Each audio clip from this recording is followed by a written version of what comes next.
పాప క్షమాపణ పొందుకోవాలని యేసు ప్రభు పిలుస్తున్నాడు. ప్రయాసపడి భారమును మోసుకొంచున్న సమస్త జనులారా, నా యొద్దకు రండి, నేను మీకు విశ్రాంతి ఇస్తాను, మీకు పాప క్షమాపణ ఇస్తాను, మోక్ష ప్రాప్తిని ఇస్తాను. ప్రతి విధమైన వ్యాధి నుంచి, మనోవ్యాధి నుంచి, అశాంతి నుంచి, దుఃఖం నుంచి మనందరినీ కూడా ఆయన ప్రేమించి విడిపించడానికి ఈ లోకానికి వచ్చాడు. మేము కూడా చాలా కష్టాల్లో, బాధల్లో ఉండేవాళ్ళము. చాలా కోవులు కట్టించాం, యాత్రలు తిరిగాం, కోమట్లు కనుక మాకు యేసు ప్రభు వద్దు, మాకు మాలల దేవుడు అదని అలాగా రకరకాలుగా తిరుగుబాటు చేసిన ప్రజలం మేము. అయినా దేవుడు మమ్మల్ని ప్రేమించి మమ్మల్ని ఎన్నుకున్నాడు. మా బాధల్లో, మా కష్టాల్లో యేసుప్రభు మమ్మల్ని ఆదరించాడు, లేవనెత్తాడు.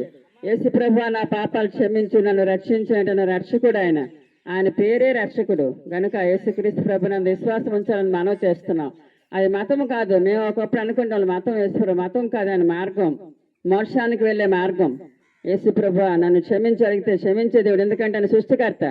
ఆకాశాన్ని, భూమిని, సమస్తాన్ని తన మాట ద్వారా కలుగజేశాడు. ఆయన మట్టిని బొమ్మగా చేసి తన జీవాత్మను ఉది మనల్ని నిర్మాణం చేసిన నిర్మాణకుడు ఆయన. కనుక ఆయనకి మన మీద ప్రేమ.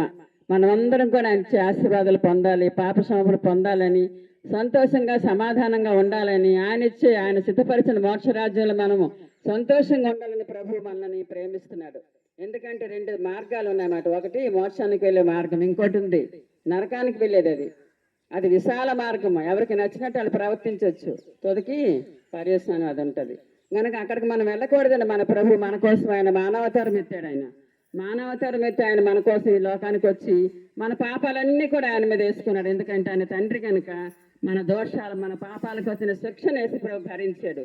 ఆయన భరించి ఆయన చేతుల్లో మేకులు, కాళ్ళలో మేకులు, తలకు మొలకేయటం, పక్కలో బల్లింపోటు, ఈపు భయంకరంగా దున్నబడింది. ఎందుకు? మనం చేసిన పాపానికి శిక్ష. మనం ప్రతి అవయవాలతో చేసిన పాపానికి శిక్షను యేసుప్రభు భరించాడు. ప్రేమైన సోదరి సోదరుడు, యేసుప్రభు ఎందుకు అలాగా 3 మేకులు తీసుకొని రాలేడని కొంతమంది తెలియక ఎగతాళి చేస్తారు. కానీ ఆ మేకులు, ఆ రక్తం కార్చడం, ఆ గొప్ప శిక్షను భరించాడు. నిన్ను నన్ను ప్రేమించి మన దోషాలు, మన పాపాలన్నీ కూడా ఆయన మీద వేసుకున్నాడు. పాపానికి వచ్చిన శిక్ష భయంకరమైన నరకం. ఆ నరకంలోకి మనం వెళ్ళకూడదని ప్రభు మనల్ని ప్రేమించి ప్రేమామయుడైన యేసు ప్రభు మానవతరం ఎత్తి ఆయన కన్య గర్భంలోని పరిశుద్ధంగా జన్మించాడు. ఆయన పరిశుద్ధంగా జీవించాడు. ఆయన పరిశుద్ధంగానే శిలువ మరణం పొంది నీకోసం, నా కోసం ఆకాశానికి భూమి మధ్యలో ఆయన వేలాడదీయబడి ఆయన రక్తం కార్చి మండుటెండలో దప్పికొని ఎంతో శిక్ష పొందుకొని తండ్రి చిత్తం నెరవేర్చడానికి ఆయన ఈ లోకానికి వచ్చాడు. మనల్ని రక్షించడానికి ఆయన ఈ లోకానికి వచ్చాడు. యేసునందే నిత్య జీవము, ఆయన ద్వారా రక్షణ, క్షమాపణ, విడుదల, విమోచన ఉంది.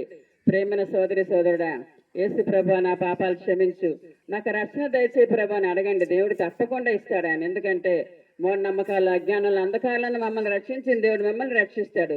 ఉదయ కాలంలో మిమ్మల్ని అందరినీ ప్రేమించి మమ్మల్ని ఇక్కడ పంపించాడు.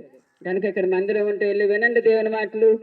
మరి కురుపాను కూడా మందిరం ఉంది, మాది అక్కడికి రాగలిసిన అక్కడికి రండి, దేవుని మాటలు వినండి, రక్షింపరండి, మనశ్శాంతి పొందండి, పాప క్షమాపణ పొందండి. మనం ఎప్పుడు చనిపోయిన యేసు ప్రభు ద్వారా రక్షణ ఉంటుంది, ఆత్మ స్వర్గానికి వెళ్తుంది. కనుక మరి నమ్మకపోతే పాప క్షమాపణ పొందకుండా మనం చనిపోయామనుకోండి, యుగ యుగాలు అగ్నిగంధకాలతో మండే గుండం భయంకరంగా. ఇది 2 జీవితాలు మాట. ఈ జీవితమే కాదు, తెలియక కొందరు అయిపోయిందిలే అనుకుంటారు, ఆత్మహత్యలు చేసుకుంటారు. అలా కాదు, పరిష్కారం అది కాదు. యేసు ప్రభు ద్వారా పాప క్షమాపణ, మనశ్శాంతి, రక్షణ ఉంటుంది, ఈ లోకంలో ఉంటుంది. మనం వెళ్ళిపోయాక నిత్య జీవితం, అది నిత్యము. ఆ జీవితానికి మరణమే లేదు. కనుక మరణము లేని ఆ యొక్క జీవితంలో రక్షణ, ఆనందం పొందుకొని ప్రభువుతో మనం ఎల్లకాలము స్వర్గరాజ్యంలో ఉండాలని ప్రభు ఆశిస్తున్నాడు. ఆయన పోలికలు మనల్ని పుట్టించాడు, మన పోలికగా ఆయన వచ్చాడు. ప్రేమైన సోదరి సోదరుడా, యేసు ప్రభునందు విశ్వాసం ఉంచండి, పాప క్షమాపణ, మనశ్శాంతి, రక్షణ పొందుకోండి, నరకం నుంచి తప్పించబడండి.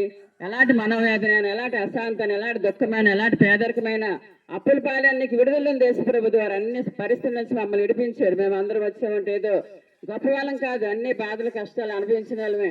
కానీ దేవుడి ద్వారా మనశ్శాంతి పొందుకున్నాం, విముక్తి పొందుకున్నాం, పాపం నుంచి విముక్తి, రోగాల నుంచి విముక్తి, మనోవ్యాధి నుంచి విముక్తి, విడుదల పొందుకున్నాం. యేసు ప్రభు ద్వారా ఎన్నో మేళ్లు పొందుకొని మేము పొందుకున్న సమాధానం, సంతోషం మీకు కూడా చెప్పాలని వచ్చాం. దయచేసి యేసు ప్రభుని విశ్వాసం ఉంచండి. యేసు ప్రభు నా పాపాలు క్షమించు, నాకు రక్షణ, నాకు మనశ్శాంతి అడగండి, ఆయన ఇస్తాడు.